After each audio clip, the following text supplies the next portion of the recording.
കഴിഞ്ഞ ദിവസം ജാസ്മിനും ഗബ്രിക്കും ഇടയിൽ ഉണ്ടായ സംഭവങ്ങളെല്ലാം നമുക്കറിയാം. അതുകൊണ്ട് തന്നെ ജാസ്മിൻ ഇന്നലെ ഗബ്രിയുമായി രാത്രാധികം സംസാരിച്ചൊന്നുമില്ല. രണ്ടുപേരും പിരിയുകയാണ് എന്ന് പറഞ്ഞുകൊണ്ട് ഇനി നമുക്ക് കുറച്ച് ഡിസ്റ്റൻസ് ഇടാം, ഒരു കയ്യകലത്തിൽ നിൽക്കാം, നമുക്ക് എന്നിരുന്നാൽ പോലും ഉള്ളിലുള്ള സ്നേഹം പോവുന്നതല്ല, നമുക്ക് അകന്നിരുന്നാലും സ്നേഹം ഉള്ളിലുണ്ടാവും എന്നൊക്കെ പറഞ്ഞുകൊണ്ട് ജാസ്മിൻ നേരത്തെ കിടന്നുറങ്ങി. അത് വളരെയധികം വിഷമിപ്പിച്ചിട്ടുണ്ട് ഗബ്രീനെ. ഗബ്രി ആകെ ഡൗൺ ആയിരുന്നു. ഭയങ്കരമായിട്ട് വിഷമിച്ച് അവിടെ ഇരിക്കുന്ന ഗബ്രിയുടെ അടുത്തേക്ക് അവിടെ റസ്മിൻ ബായി കടന്നു വരുന്നു. റസ്മിൻ്റെ അടുത്തിരുന്ന് ഒരുപാട് നേരം സംസാരിക്കുന്നുണ്ട് അവിടെ ഗബ്രി പറയുന്നുണ്ട്, എനിക്ക് ജാസ്മിൻ്റെ അടുത്തുള്ളത് ഒരു പ്രണയമല്ല, പക്ഷേ അതിനപ്പുറം വലിയൊരു ഇഷ്ടമാണ്. അതെനിക്ക് എങ്ങനെ പറഞ്ഞറിയിക്കണമെന്ന് എനിക്ക് അറിയില്ല എന്ന് പറയുന്നുണ്ട് റസ്മിൻ്റെ അടുത്ത്. അത്രയ്ക്കും എനിക്ക് അവളെ ഇഷ്ടമാണ് എന്ന് പറയുന്നുണ്ട്.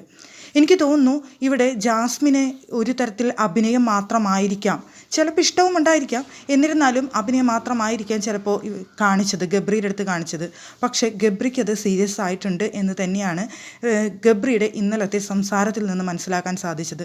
ഗബ്രി പറയുന്നുണ്ട്, എനിക്ക് അത്രയും ഇഷ്ടമാണ്, അതിന് പ്രണയമെന്ന് പേരിട്ട് വിളിക്കുന്നൊന്നുമില്ല, പക്ഷേ എനിക്ക് പറഞ്ഞറിയിക്കാൻ പറ്റാത്ത ഒരു ഇഷ്ടമുണ്ട് അവളുടെ അടുത്ത്. അവളുമായിട്ട് ഇനി പിരിയുക എന്ന് പറഞ്ഞു കഴിഞ്ഞാൽ എനിക്കത് ഉൾക്കൊള്ളാനായിട്ട് പറ്റുന്നില്ല. എങ്ങനെയാണ് ഒരു വീട്ടിൽ താമസിച്ചുകൊണ്ട് എപ്പോഴും അവളെ കണ്ടുകൊണ്ട് എങ്ങനെയാണ് പിരിയുക എന്ന് എനിക്കറിയില്ല.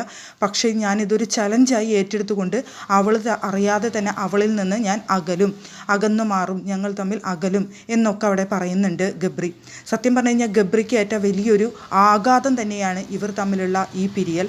ഗബ്രിക്ക് അത് ഉൾക്കൊള്ളാനും പെട്ടെന്ന് തന്നെ തിരിച്ചു വരാനും ഗബ്രിയെ സംബന്ധിച്ചിടത്തോളം കഴിയില്ല എന്നാണ് തോന്നുന്നത്.